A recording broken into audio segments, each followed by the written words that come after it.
بسم اللہ الرحمن الرحیم نحمدہ و نصلی علی رسول کریم۔ اللہ تعالیٰ کا احسان ہے، شکر ہے اللہ تعالیٰ نے توفیق عنایت فرمائی ہم لوگوں کو کہ کچھ وقت نکالیں اور آپس میں ایک دوسرے کو یاد دہانی کرائیں۔ اور ہمارے حضرت مولانا تقی عثمانی صاحب بار بار اس بات کی یاد دہانی ہم لوگوں کو کراتے ہیں کہ بھئی یہ کوئی واعظ نصیحت یا درس اس طرح کی کوئی وہ چیز نہیں ہے، یہ تو بس ایک دوسرے کو یاد دلانا ہے حقیقت کا۔ اور سب سے زیادہ اس میں جو ضرورت مند محتاج ہوتا ہے وہ کہنے والا خود ہوتا ہے۔ اور اللہ تعالیٰ سے امید ہوتی ہے کہ بھئی کہ اوروں کو بھی نفع ہو، اور اصل چیز یہی ہے۔ اور اللہ تعالیٰ نے ارشاد فرمایا، ہمارے بزرگ نے بار بار اس کی نشاندہی کرتے ہیں۔ مولانا قمر الزمان صاحب انڈیا میں اس وقت میرے خیال سے بزرگ ترین مشائخ میں سے ہیں، اللہ تعالیٰ ان کی حیات میں صحت میں برکت عنایت فرمائے۔ تو وہ بار بار اس بات کا ذکر کرتے ہیں، لوگوں کو یاد دلاتے ہیں، اور کہتے ہیں کہ قرآن میں اللہ تعالیٰ نے فرمایا کہ اللہ تعالیٰ کا ذکر کرو، اور اللہ تعالیٰ کا ذکر جو ہے وہ مسلمانوں کو فائدہ کرتا ہے۔ ذکر تنفع المؤمنین کچھ اس طرح سے ہے آیت جو ہے۔ تو کہنے لگے کہ امام شاعرانی رحمۃ اللہ علیہ جو کہ بہت بڑے بزرگ ہیں، اور حضرت تھانوی نے ان کی 3 یا 4 کتابیں، ہاں اچھا اب آ رہی ہے، اچھا تو ان کی 4-5 کتابیں حضرت امام شاعرانی رحمۃ اللہ علیہ نے حضرت تھانوی نے اپنے اس میں لی ہے، نصاب تصوف، ایک نصاب بنایا ہے، پورا کریکولم ہے۔ حضرت تھانوی کے ہر چیز بڑی آرگنائزڈ ہے، ہیفیزرڈ نہیں ہے بالکل بھی۔ تو اس میں انہوں نے نصاب تصوف بنایا ہے، اور شروع ہوتا ہے میرے خیال سے 22 کتابیں ہیں اس میں۔ بیسک چیز سے شروع ہوتا ہے، تعلیم الدین، قصد السبیل، تبلیغ دین، تربیت السالک، اور پھر آہستہ آہستہ بڑھتا رہتا ہے۔ پھر اس میں مثنوی کی آخری جلد بھی ہے مولانا روم کی، اور امام شاعرانی کی بہت سی کتابیں ہیں، 3 یا 4 کتابیں، اور ان کی بھی عطا اللہ سکندری رحمۃ اللہ علیہ کی اقبال الشیم بھی ہے۔ تو امام شاعرانی رحمۃ اللہ علیہ نے اس آیت کی تفسیر میں فرمایا کہ ذکر، اللہ تعالیٰ کی یاد، اللہ تعالیٰ کا کسی بھی طریقے سے ذکر کیا جائے تو وہ مومنین کو فائدہ کرتا ہے، ایمان والوں کو۔ اگر خدا نخواستہ فائدہ نہیں ہو رہا تو دیکھنے کی ضرورت ہے کہ ایمان ہے کہ نہیں، کیونکہ اللہ کی بات جھوٹی نہیں ہو سکتی۔ اللہ نے جو فرمایا ہے وہ بالکل ہی سچ بات فرمائی ہے کہ جب یاد دہانی کرائی جاتی ہے مومنوں کو تو وہ فائدہ کرتی ہے، یقیناً فائدہ کرتی ہے۔ تو ہم لوگ کہتے ہیں کہ ہم نے تو بہت باتیں سنی، بہت پڑھی، لیکن اثر نہیں ہوتا اور کوئی فائدہ نہیں ہوتا۔ فلاں عالم کی بات بھی سنی، فلاں کتاب بھی پڑھی، فلاں بزرگ کے پاس بھی گئے، لیکن فائدہ نہیں ہوتا، طبیعت نہیں اٹھتی، کوئی بنتی نہیں، جی نہیں چاہتا کرنے کا۔ تو حضرت نے فرمایا کہ بھئی یہ تو بہت خطرناک بات ہے، اپنے ایمان کا جائزہ لو، ایمان ہے کہ نہیں ہے۔ تو آج حضور صلی اللہ علیہ وآلہ وسلم نے جو قیامت کی نشانیاں بیان فرمائی، ان میں سے ایک نشانی ایسی ہے کہ مسلمان ہوگا صبح اور رات میں نہیں ہوگا، اور رات میں مسلمان ہوگا، صبح اٹھے گا کافر اٹھے گا۔ تو ایمان کی حفاظت کی ضرورت ہے، اور ایمان کے ڈاکہ ڈالنے والی بہت ساری چیزیں ہیں، اور سب سے بڑی چیز امام غزالی رحمۃ اللہ علیہ نے 4 گناہ گنوائے کہ جو سب سے بڑے گناہ ہیں۔ سب کو معلوم ہے شرک کرنا، اللہ کے ساتھ شرک کرنا، اس سے بڑا گناہ کوئی ہو نہیں سکتا۔ پھر دوسرے نمبر پر امام غزالی لائے ہیں کہ گناہ کو جائز سمجھنا، کسی گناہ کے کام کو یہ سمجھنا کہ نہیں آج کل تو ایسے ہی ہوتا ہے، اور پرانے زمانے میں ہوتا تھا، پھر نعوذ باللہ اس سے ایمان چلا جاتا ہے۔ اور پھر اللہ سے نڈر ہو جانا، اور یہ کہ اور آخری یہ کہ اللہ کی رحمت سے مایوس ہو جانا. تو انشاءاللہ فائدہ کرے گی بات جو بھی ہوگی. انشاءاللہ اللہ تعالیٰ سے امید یہی ہے کہ کان میں یہ باتیں پڑیں گی بزرگوں کی باتیں تو انشاءاللہ فائدہ کریں گی ہم کو یقیناً. اور ہمارے حضرات فرماتے ہیں کہ بھائی ہم لوگ کہتے ہیں کہ بھائی ہم پڑھتے ہیں سنتے ہیں لیکن جتنا فائدہ ہونا چاہیے ہوتا نہیں. تو حضرت کہتے ہیں کہ بھائی گھبراؤ نہیں، انشاءاللہ کان میں بات پڑ گئی اور ایمان سلامت ہے تو ایک نہ ایک دن ضرور کام آئے گی، اور جب موقع آئے گا مناسب ہوگا تو انشاءاللہ ضرور رنگ لائے گی اور اس پہ عمل کی توفیق ہو جائے گی. بس آدمی ایک کھلا ذہن رکھے، یعنی اس کو ایکسیپٹ کر لے کہ ہاں یہ صحیح بات ہے، اور انشاءاللہ عمل کی نیت رکھے، چاہے اس وقت عمل نہ بھی کرے لیکن ہو کہ انشاءاللہ جب بھی موقع ملے گا میں کروں گا اس کو. تو اس سے امید ہوتی ہے کہ ہو جائے گا، ورنہ پہلے ہی سے کہہ دے ہو یہ کیا باتیں ہیں، یہ تو میری سمجھ میں نہیں آتی ہیں، تو پہلے زمانے کی باتیں تھیں، نعوذ باللہ دقیانوسی سی باتیں ہیں، اور یہ تو انکار ہو گیا، نعوذ باللہ یہ تو نفاق اور اس میں آ جائے گا، کفر میں آ جائے گا. تو اللہ تعالیٰ حفاظت فرمائے. اسی لیے حضور صلی اللہ علیہ وآلہ وسلم نے فرمایا کہ بھائی اپنے ایمان کو تازہ کرتے رہا کرو. تو صحابہ نے پوچھا کس طرح؟ تو فرمایا کہ لا الہ الا اللہ پڑھتے رہا کرو بار بار، اور اس کی تاکید فرمائی. اور ہمارے بزرگ بھی سب کہتے ہیں کہ بھائی سوچ سمجھ کر آدمی تکرار کرتا رہے. گناہ ہو جائیں اور گناہ ہوں گے، آدمی کو ایسا بنایا ہے اللہ میاں نے کہ ہوں گے گناہ، اس کی سرشت اس میں ہے کہ وہ کرے گا، سرکشی کرے گا، گناہ کرے گا، لیکن اس کے ساتھ بتا بھی دیا کہ کرنا کیا ہے. اگر گناہ ہو جائے تو کیا کرنا ہے، گناہ ہو جائے تو ایکسیپٹ کر کے توبہ استغفار کرنا ہے اور آگے بڑھنا ہے. یہ نہیں کہ گناہ پہ دلیری کرنے لگے جیسے شیطان نے کی تھی، تعویلیں کرنے لگے. اور شیطان کی تعویلیں جو تھیں وہ کوئی وہ نہیں تھیں، کمزور نہیں تھیں، بہت قوی تعویل لے کر آیا تھا. بڑی اس کا جو ایکسپلینیشن تھا لاجیکل تھا کہ آپ نے اس کو مٹی سے بنایا، مجھے آگ سے بنایا. مٹی تو کمتر چیز ہے، سب کے پاؤں میں آتی ہے اور بالکل ہی ذلیل سی چیز ہے، اور آگ جو ہے اس سے سب ڈرتے ہیں اور جلا دیتی ہے، کوئی اب پاس نہیں آتا اس کے. اور میں بہتر ہوں اور میں افضل ہوں، میں کیسے سجدہ کروں اس کو؟ اور یہ نہیں دیکھا کہ حکم کیا ہے اللہ کا. تو یہ جو ہے نا، یہ طریقہ آج کل جو آ گیا ہے کہ ہر حکم کی وہ پوچھتے ہیں کہ بھائی اس میں وجہ کیا ہے اور لاجک کیا ہے. تو یہ تھوڑا گڑبڑ کر دیتا ہے، زیادہ ہی گڑبڑ کر دیتا ہے.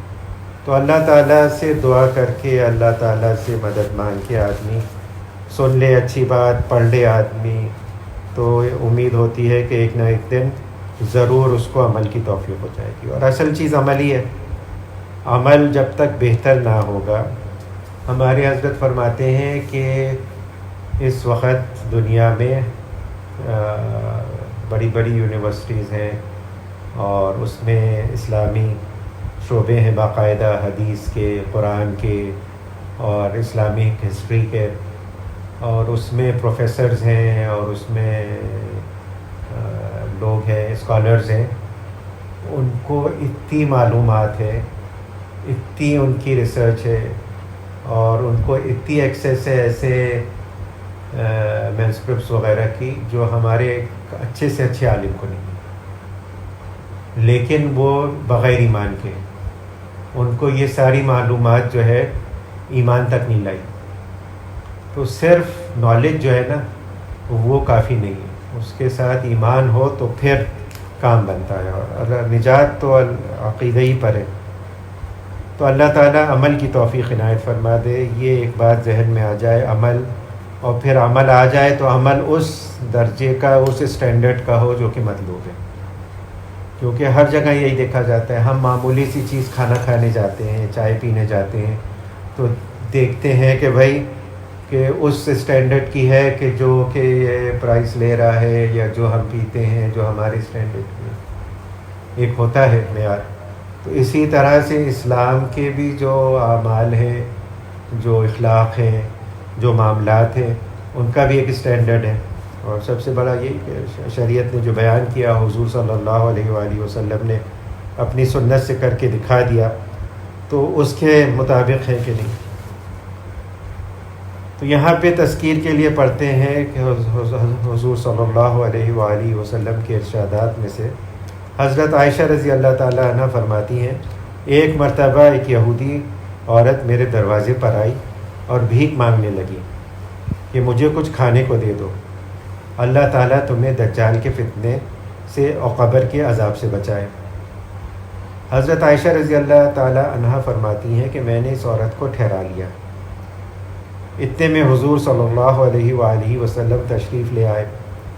میں نے حضور صلی اللہ علیہ وآلہ وسلم سے عرض کیا کہ اس یہودی عورت نے یہ دو باتیں کہیں.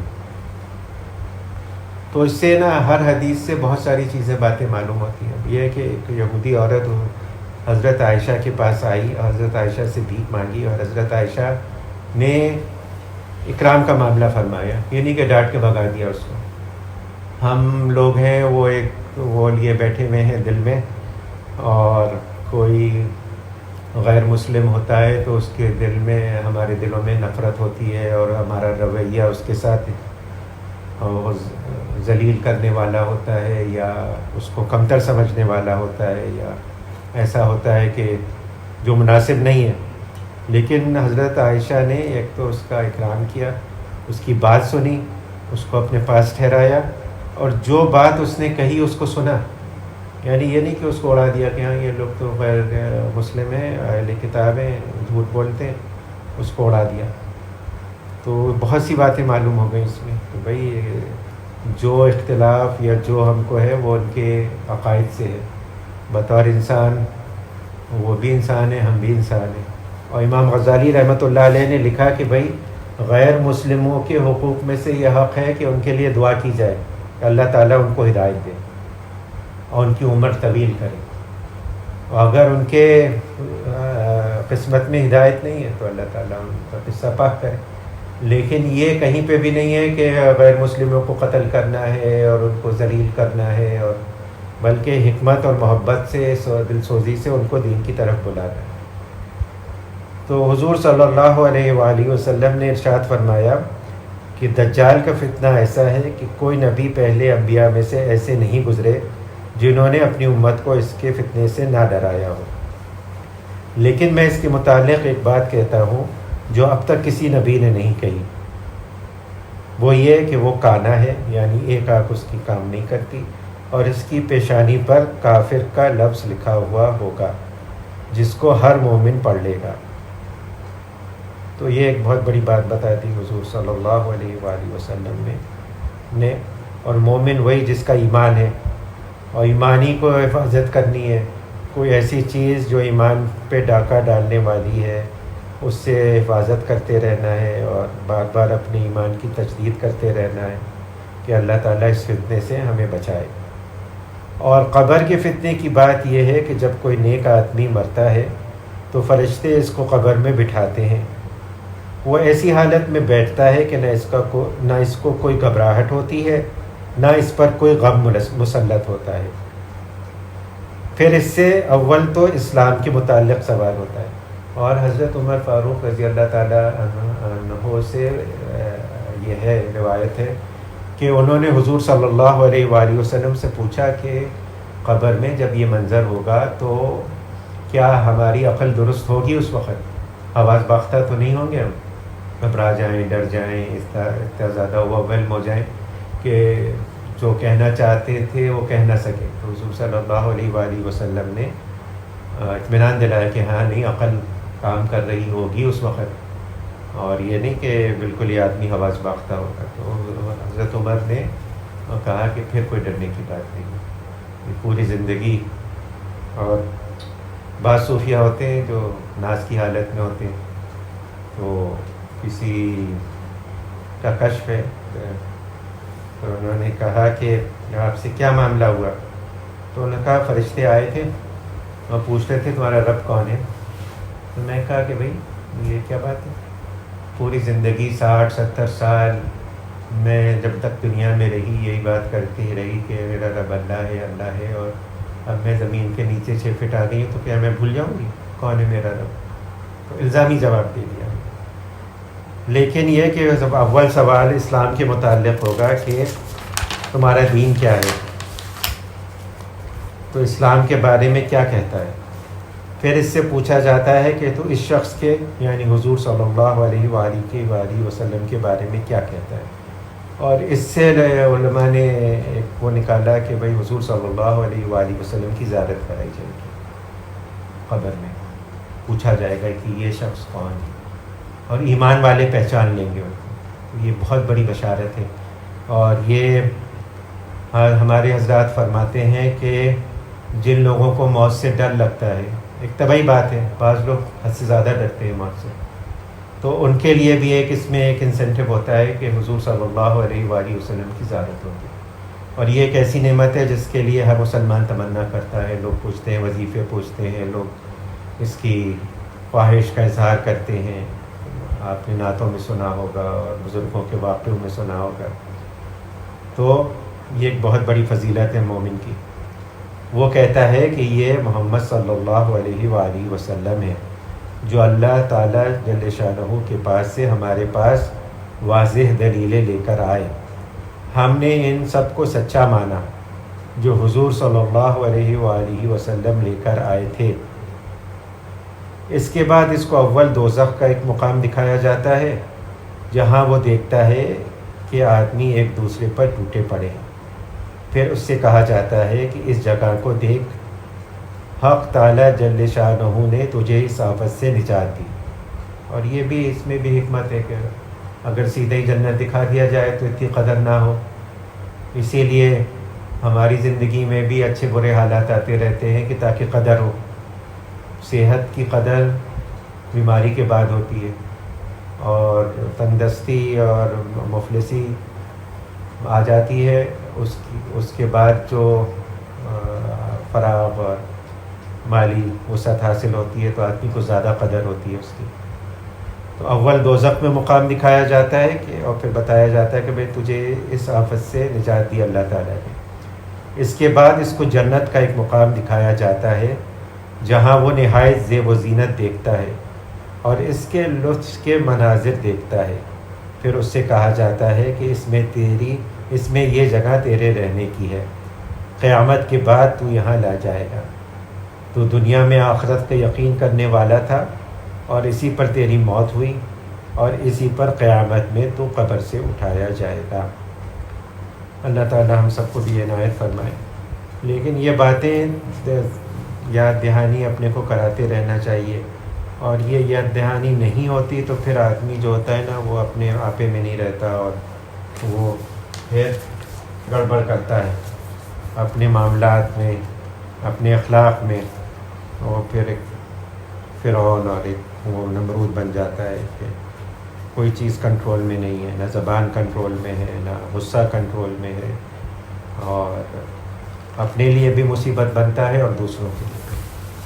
اور جب یہ چیزیں پکی ہو جاتی ہیں، امام غزالی نے کہا کہ بھئی ہم دیکھتے ہیں کہ جب ہم کوئی اچھا باغ لگاتے ہیں، کہیں کاشت کرتے ہیں، کچھ کرتے ہیں تو جڑی بوٹیاں نکل آتی ہیں، جنگلی گھاس نکل آتی ہے، کوئی ایسے ہی انوانٹیڈ سے درخت اور ایسی چیزیں اگنے لگتی ہیں جو ہمارا مقصد نہیں ہوتا نکالنا.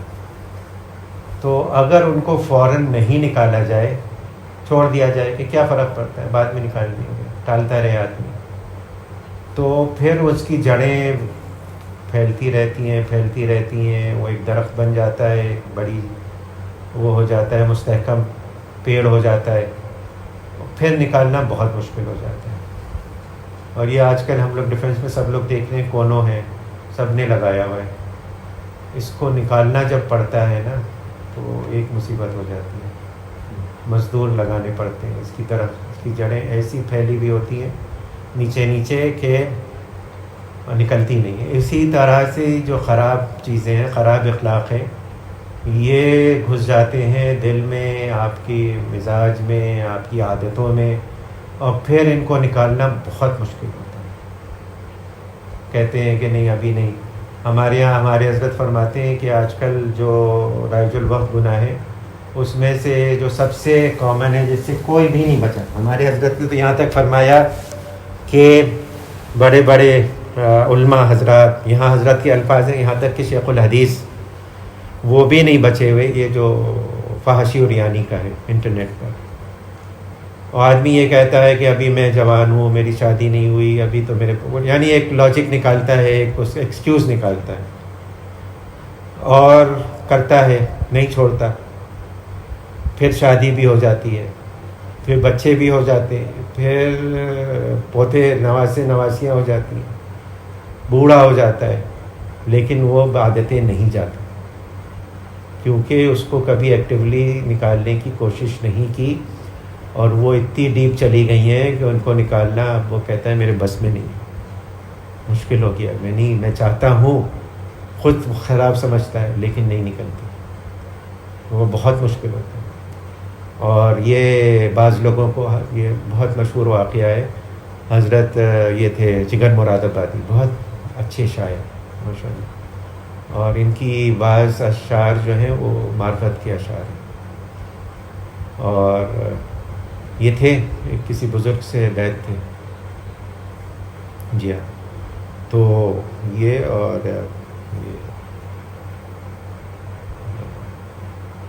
تو ان کو شراب کی عادت ہو گئی تھی،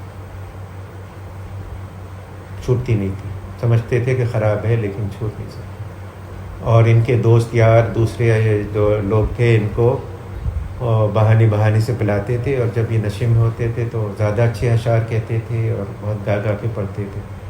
تو اس طرح سے ان کی عادت ہو گئی، نہیں چھوٹتی تھی. ایک دفعہ مشاعرے میں یہ حضرت خواجہ عزیز الحسن مجذوب حضرت تھانوی کے بہت ہی خاص خلیفہ، وہ بھی شاعر تھے، ملے. تو کہنے لگے کہ میرا خواہش ہے کہ میں تھانہ بھون حاضر ہوں حضرت تھانوی کی خدمت میں، لیکن کیا کروں، مجھے یہ بری عادت لگی ہوئی ہے اور میں نہیں چاہتا کہ اس حالت میں جاؤں وہاں پر. تو یہ کہہ دیا انہوں نے، مرچوب صاحب نے کہا ہاں واقعی یہ تو خراب عادت ہے، اس کو آپ کوشش کیجئے اپنے چھوڑنے کی، اور پھر آئیے.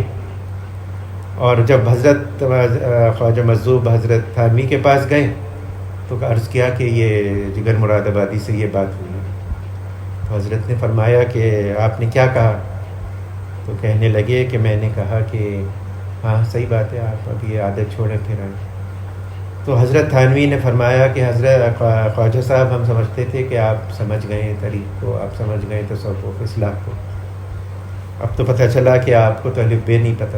آپ کو کہہ دینا چاہیے تھا کہ جس حالت میں ہو چلے آؤ، اس انتظار میں مت رہو کہ میں چھوڑوں گا پھر آؤں گا. جس حالت میں ہو آ جاؤ، انشاءاللہ محروم نہیں جاؤ. یہ بات حضرت کو جگر مراد آبادی صاحب کو بتا دی گئی کہ حضرت نے کہا ہے جس حالت میں ہو آ جاؤ. جب یہ بات سنی کہا ابھی توبہ کرتا ہوں، ایک بوند نہیں پیوں گا.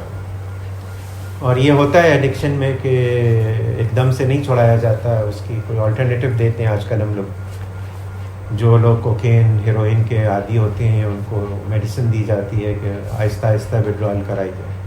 انہوں نے کہا کہ نہیں پیو گا، اور بیمار ہو گئے، بالکل ہی بستر پر آ گئے، اور جہاں ڈاکٹروں نے کہا کہ آپ مر جائیں گے، آپ وہ نہیں کر پائیں گے، بچ نہیں پائیں گے، آپ تھوڑی سی پئیں. تو کہا کہ نہیں اب تو میں توبہ کر لیا، میں نہیں پیوں گا. حضرت تھانوی کے پاس بھی پہنچی خبر کہ انہوں نے توبہ کی ہے، اور حضرت تھانوی نے کہا بھائی گنجائش ہے، جان بچانے کے لیے حرام چیز کی بھی گنجائش ہے. تو کہا کہ نہیں اب نہیں کروں. اللہ تعالیٰ نے بچا لیا، اور پھر آئے حضرت کی خدمت میں، اور حضرت نے ان کو بہت وہ کیا. تو یہ ایک آدمی ایک دفعہ ہمت کر لینا تو پھر بڑے سے بڑا گناہ اس کے لیے چھوڑنا آسان ہو جاتا ہے. اور یہ ہمتی چیز ہے جو اصل چیز ہے، اور یہ پیدا کرنا ہوتا ہے خود سے. آدمی ہمت کرے، دعا کرے اللہ تعالیٰ سے، اور اہل ہمت ان کے پاس اٹھنا بیٹھنا رکھے تو یہ ہمت پیدا ہو جاتی ہے. ہمارے حضرت فرماتے ہیں کہ بھائی دیکھو لوگ کتنے ایسے چیزیں کرتے ہیں جس کا نہ کوئی فائدہ ہوتا ہے، نہ کچھ کوئی زیادہ وہ ہوتا ہے، بس وقت ضائع ہوتا ہے. اب حضرت کہنے لگے کہ ہم لوگ نائگرا فال گئے تو وہاں پہ ایک میوزیم بنا ہوا ہے. انہوں نے کہا کہ نائگرا فال دنیا کے بڑے آبشاروں میں سے کہا کہ لوگوں نے ریکارڈ قائم کیے ہیں، اس کو تیر کے کراس کیا ہے، بعض لوگوں نے اس پہ رسے باندھے ہیں، روپ اس کے اوپر چل کے کیا ہے، بعض نے کس طرح سے کیا ہے، بھائی کیا فائدہ اس کا؟ بس نام ہو گیا نا، اور تو کچھ نہیں ہوا. لیکن ایک بظاہر امپاسبل چیز کر گئے وہ، اتنی ہمت کر کے لوگ ماؤنٹ ایوریسٹ کراس وہ کرتے ہیں، چڑھتے ہیں نام کے لیے، لیکن ایک مشکل چیز کر لیتے ہیں زندگی میں. اسی طرح سے بہت سارے اچیومنٹس لوگوں کے ہوتے ہیں جو کرتے ہیں وہ. تو اسی طرح ممکن ہے کہ جو برائیاں، جو چیزیں ہمارے اندر آ گئی ہیں اور جو نکالنا بہت مشکل ہو رہا ہے، اور یہی چیز ہوتی ہے. بعض چیزیں تو آسان ہیں، نماز پڑھنے لگے اور اچھی صحبت میں اور یہ سب کرنے لگے، لیکن ہر آدمی کا پرچہ الگ ہوتا ہے. بعض کسی چیز میں پھنسے ہوئے ہیں، بعض کسی چیز میں پھنسے ہوئے ہیں، اس میں سے نکلنا ہی ہوتا ہے اصل میں. ان کی کامیابی یہی ہوتی ہے. بعضوں کو شوق ہوتا ہے کہ بھئی جتنی پراپرٹی بنا سکیں پراپرٹی بنائیں، چاہے جائز طریقے سے ہو جائے ناجائز طریقے سے ہو. بعض لوگوں کا وہ ہوتا ہے کہ بھئی پیسے بنائیں جتنے ہو سکتے ہیں. بعض لوگ چاہتے ہیں کہ میں MNA بن جاؤں، وزیر اعظم بن جاؤں، پریزیڈنٹ بن جاؤں، کیا بن جاؤں، کوئی مجھے عہدہ حاصل ہو جائے، اس کے لیے کوشش کرتے ہیں. ان کا اس میں حساب ہو رہا ہوتا ہے. بعض لوگ شہوانی گناہوں میں ہوتے ہیں کہ یہ اس سے تعلق ہو جائے، اس سے شادی کر لوں، یہ کر لوں، وہ کر لوں، ایک دماغ چلتا رہتا ہے. تو لیکن ہمت کرے گا تو پھر اللہ تعالیٰ کی طرف سے مدد بھی ہوتی ہے اور آسان ہو جائے گا. اور یہ بغیر ہمت کے نہیں ہوتا. تو یہ جو بری عادتیں ہیں اس کے بارے میں حضرت امام غزالی کی کتاب تبلیغ دین میں سے ہم لوگ پڑھ لیں تو زبان کی آفات، زبان کے گناہ کے بارے میں ذکر ہو رہا تھا. تو اس میں یہ تھا کہ بھئی اگر کبھی جھوٹ بولنا بھی پڑے تو صریح جھوٹ نہ بولے، کوئی ایسی بات کہے جو سمجھنے والا یہ سمجھے کہ یہ صحیح بات کہہ رہے ہیں لیکن در حقیقت صحیح نہ ہو. توریہ کہتے ہیں اس کو. تو اس کے بعد حضرت آئے ہیں، دوسری آفت کا ذکر کیا ہے حضرت امام غزالی نے، اور وہ غیبت ہے. تو یہ غیبت جو ہے نا، یہ ایک بڑا سنگین گناہ ہے. اور اللہ تعالیٰ فرماتے ہیں کیا تم میں سے کوئی پسند کرتا ہے کہ اپنے مردہ بھائی کا گوشت کھائے؟ ایک تو یہ کہ آدم خور ہو، آدم یعنی انسان کا گوشت کھائے، اور وہ بھی مردہ، یعنی ایسا مردہ جانور جو کہ اپنی موت مر گیا ہو یا بیمار ہو کے مر گیا، اس کا گوشت ہم نہیں کھاتے. تو انسان اس کا گوشت کھانا، تو کتنی کراہت آئے گی لوگوں کو، کتنی نفرت ہوگی. تو ایسی نفرت ہونی چاہیے. یہ اسی قرآن میں جو یہ ذکر کیا گیا وہ یہی نفرت ابھارنے کے لیے کیا گیا کہ بھائی ایسی نفرت ہونی چاہیے کہ جیسے مردار سے ہوتی ہے. اور انسان خور کوئی ہو، آدم خور ہو، تو اس سے جیسی نفرت ہونی چاہیے، غیبت سے ایسی ہونی چاہیے. پس اس سے لازمی پرہیز کرو.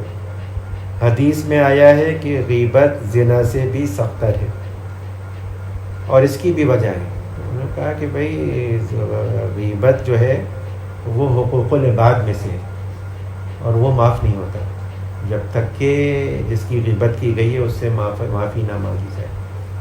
جبکہ زنا نہیں، زنا جو ہے وہ باہی گناہ ہے، تو یہ جاہی گناہ ہے. رسول مقبول صلی اللہ علیہ وآلہ وسلم فرماتے ہیں کہ شب معراج میں میرا گزر ایسی جماعت پر ہوا جو اپنے منہ اپنے ناخنوں سے نوچ رہے تھے. اور پھر بتلایا گیا کہ یہ لوگ غیبت کیا کرتے تھے. اور غیبت ہے کیا؟ کسی مسلمان کے پیٹھ پیچھے اس کے متعلق کوئی واقعی بات، کوئی سچی بات ایسی کرنی کہ اگر وہ سنے تو اس کو ناگوار گزرے. سچی بات ہے، یعنی ایک ہے آدمی میں ایک برائی ہے، تو وہ اس کو ایسے ذکر کرنا کہ اگر وہ سنے تو اس کو برا لگے. اور اس آدمی کی ہی نہیں، اس آدمی کی کسی اور چیز کی بھی، کہ کھانا تو بہت خراب پکایا تھا، دعوت میں گئے تھے، ان کو پکانا نہیں آتا، اگر وہ سنیں گی تو ان کو تکلیف ہوگی، برا لگے گا، غیبت ہوگی. فلاں کی گاڑی جو ہے وہ تو بالکل ہی کھچڑا ہے، تو وہ سنیں گے ان کو برا لگے گا، غیبت ہوگی. تو اس طرح سے یہ غیبت ہوگی. مثلاً کسی کو بے وقوف یا کم عقل کہنا، یا کسی کے حسب اور نسب میں نقص نکالنا، یا کسی کی حرکت یا مکان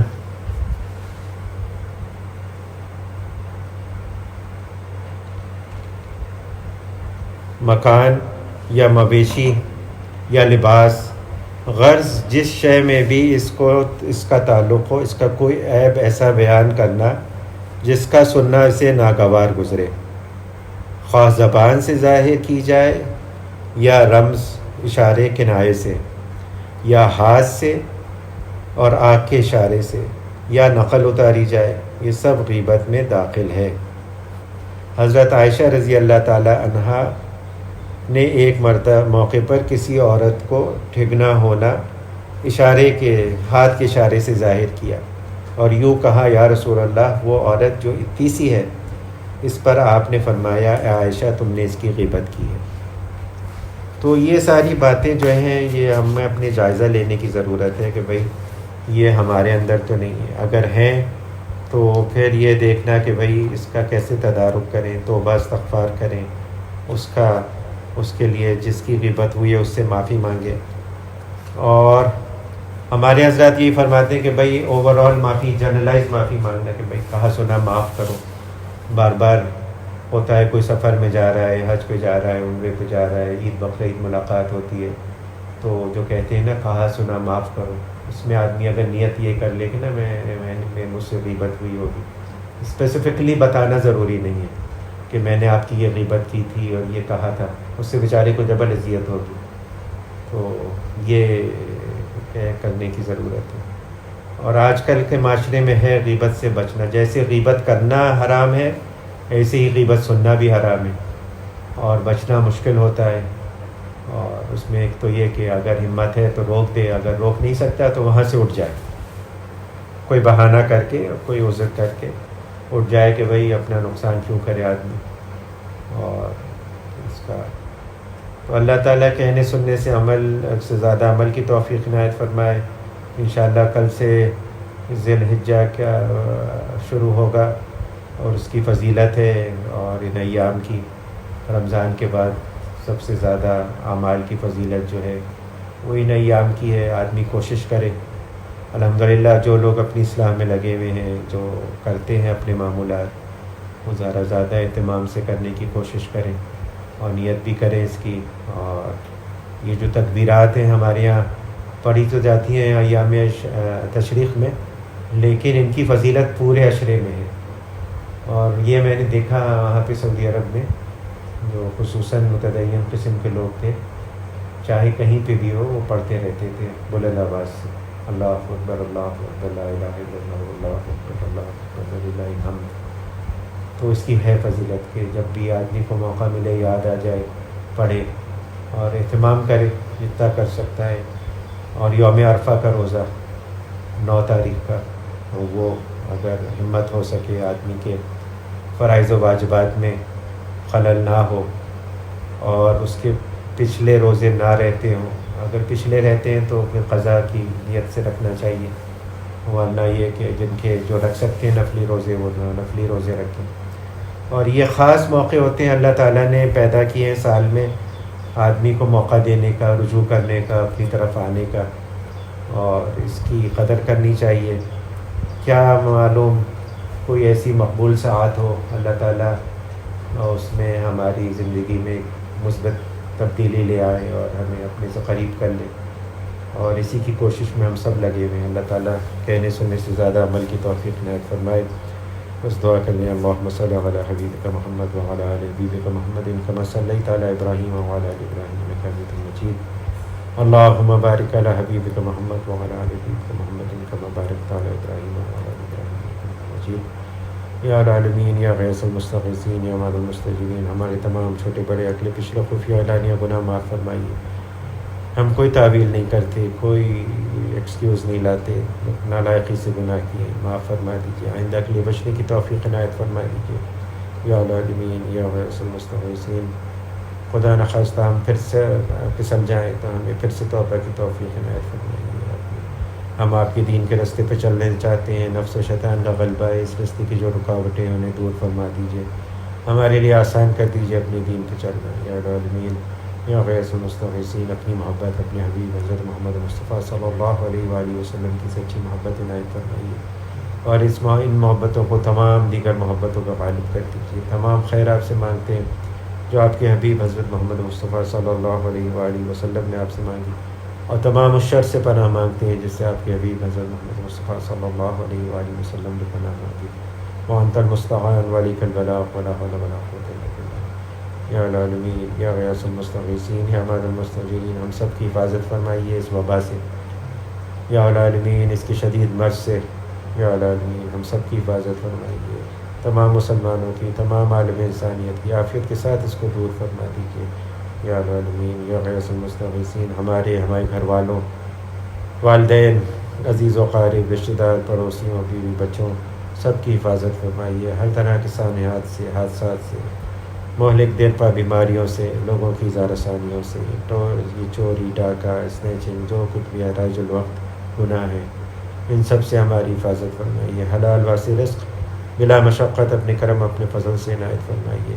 بچے بچیاں جہاں کہیں بھی ہیں ان کی حفاظت فرمائیے، ہر طرح کے شہر سے، ہر طرح کے شر سے ان کی حفاظت فرمائیے، یا العالمین جو بچے بچیاں رشتوں کے انتظار میں ہیں ان کو صحیح معنوں میں دیندار، قدر کرنے والے، غصہ نہ کرنے والے رشتے عنایت فرمائیے، یا العالمین مسلمان جہاں کہیں پہ بھی مظلوم ہیں ان کی مدد و نصرت فرمائیے۔